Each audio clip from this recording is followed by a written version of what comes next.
selamat bertemu kembali ya. Itu kuisnya itu nilainya bagus-bagus ya. Mudah-mudahan itu hasil kerja kalian ya. Hari ini kita mau lanjut bahas kita yang terakhir, yaitu rumus empiris dan rumus molekul. Jadi kita lihat rumus empiris ini apa? Yaitu rumus perbandingan yang paling sederhana, atau rumus kimia yang paling sederhana. Contohnya misalnya C2H5. Ini dia paling sederhana, gak bisa disederhanakan lagi. Tapi kalau rumus molekul itu masih bisa disederhanakan. Itu kelipatan dari rumus empiris.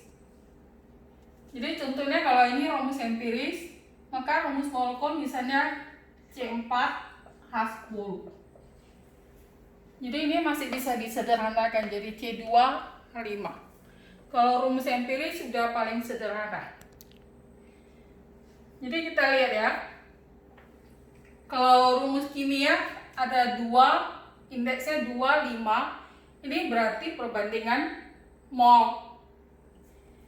Jadi kalau kita mau cari rumus empiris, maka kita harus cari mol C banding mol H. Untuk cari mol semana? Cari mol itu bisa pakai gram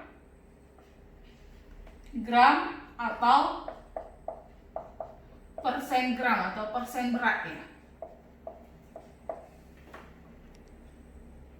Jadi dari gram ini kita bagi AL dapat mol.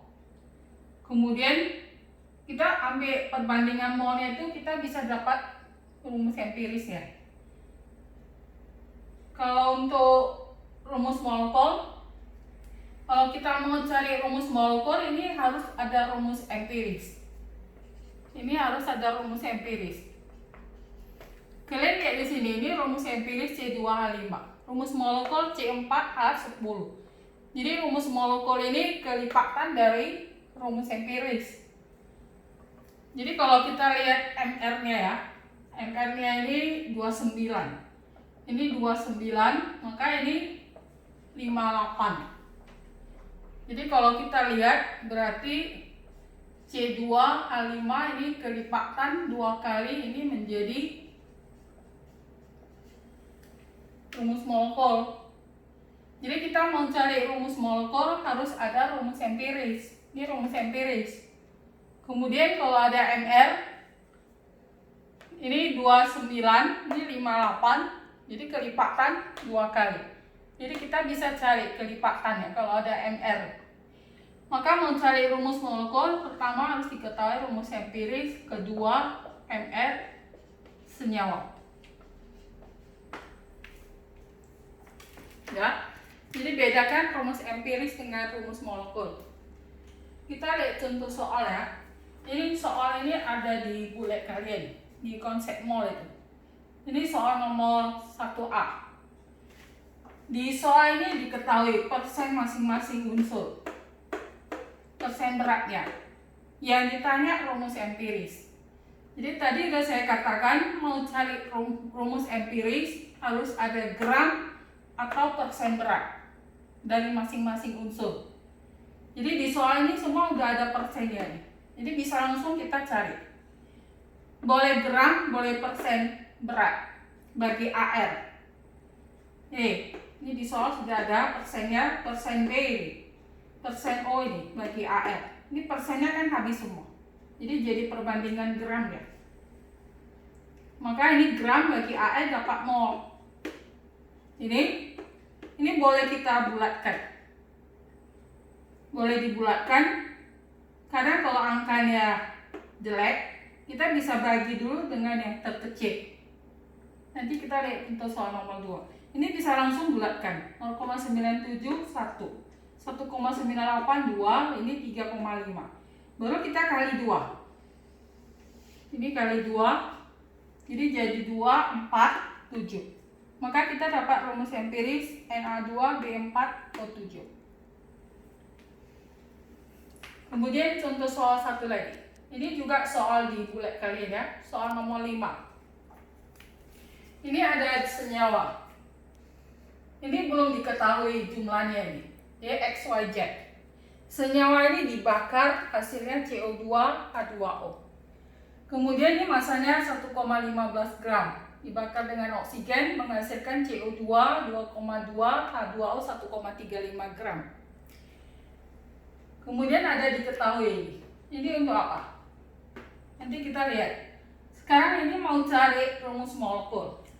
Cari rumus molekul harus ada rumus empiris. Mau cari rumus empiris harus ada berat atau persen dari masing-masing. Harus ada gram C, gram H, gram O. Baru bisa cari rumus empiris. Jadi kita lihat yang diketahui di sini bukan C, bukan gram C. Kalau diketahui gram C boleh langsung cari mol C. Tapi yang diketahui CO2. Ingat hukum Proust, kita bisa cari massa unsur dalam senyawa. Yaitu jumlah atom C atau N ini. Jumlah atom C 1 kali ALC per ml senyawa. CO2 kali gram senyawa. Masih ingat kan hukum Proust itu? Massa C dalam CO2 ini sama dengan massa C dalam CXHYOZ. Kenapa? Karena kita lihat di reaksi. C di sini ada satu tempat, ini juga satu tempat. Berarti semua C ini berasal dari C ini. Nanti H juga sama. Semua H ini berasal dari H di sini. Tapi kalau O nggak bisa. Nanti O-nya itu kita mau ambil yang mana? Kalau ambil dari CO2, ini mungkin aja tercampur dengan O ini. Ini juga. Jadi untuk O nggak bisa. Untuk C kita bisa langsung. Jadi massa C dalam CO2. Ini sama dengan dalam CXHYOZ. Per ini kali gram CO2. Dapat sekian gram. H juga sama. Jadi massa H dalam H2O sama dengan massa H dalam CXHYOZ. Ini juga pakai hukum Proust ya. Jumlah H-nya 2. Kali ALH per ml H2O kali gram H2O. 2, 18 dapat sekian gram. Jadi lihat massa O-nya ya. Kita nggak bisa cari massa O dalam CO2 atau dalam H2O. Karena massa O yang kita mau cari ini, massa O di sini. Sedangkan O di sini mungkin tercampur dengan O ini. O ini juga mungkin tercampur dengan ini. Makanya diketahui massa senyawa. Kita sudah dapat C, dapat H. Berarti O-nya kurang. Jadi massa senyawa kurang gram C kurang gram H. Dapat sekian gram. Sudah ada masing-masing gram, sudah gampang. Kita cari mol C, mol H, mol O. Gram C per ALC. Ini juga. Jadi gram C-nya sudah ada bagi AL. Gram H 0,15 bagi AL. O juga 0,4 bagi AL ini. Jadi di sini kita bisa bagi yang terkecil 0,025. Jadi 261. Dapat rumus empiris. Yang ditanya rumus molekul. Jadi rumus molekul, mau cari rumus molekul siapa dah? Harus ada rumus empiris sama MR senyawa. Rumus empiris sudah ada. MR sama dah. Makanya diketahui ini. Ingat ini 1 liter uap sekian gram. 1 liter N2 1 gram. Jadi ini untuk apa? Untuk cari MR. Makanya ini ingat rumus ini. V1 per V2 N1 per N2. Ingat rumus ini untuk gas. Makanya ini juga uap. Jadi dua macam gas, suhu tekanan sama. Maka kita pakai rumus ini. Ingat kan rumus ini kan? Atau kita maunya kita ganti ke gram. Jadi P1 per P2 gram 1 mR2. Gram 2 mR1. Masukkan ini. CXHYOZ 1 liter, N2 1 liter. Gramnya ini ambil yang ini ya. Nggak boleh ini ya. Harus yang 1,64. mL N2 28.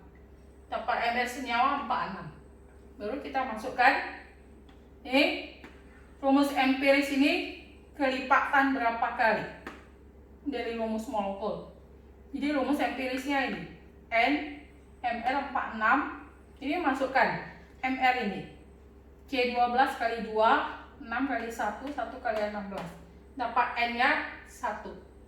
Berarti rumus molekul sama rumus empirisnya sama, yaitu C2H6O. Jadi itu ya, itu bahan kita yang terakhir.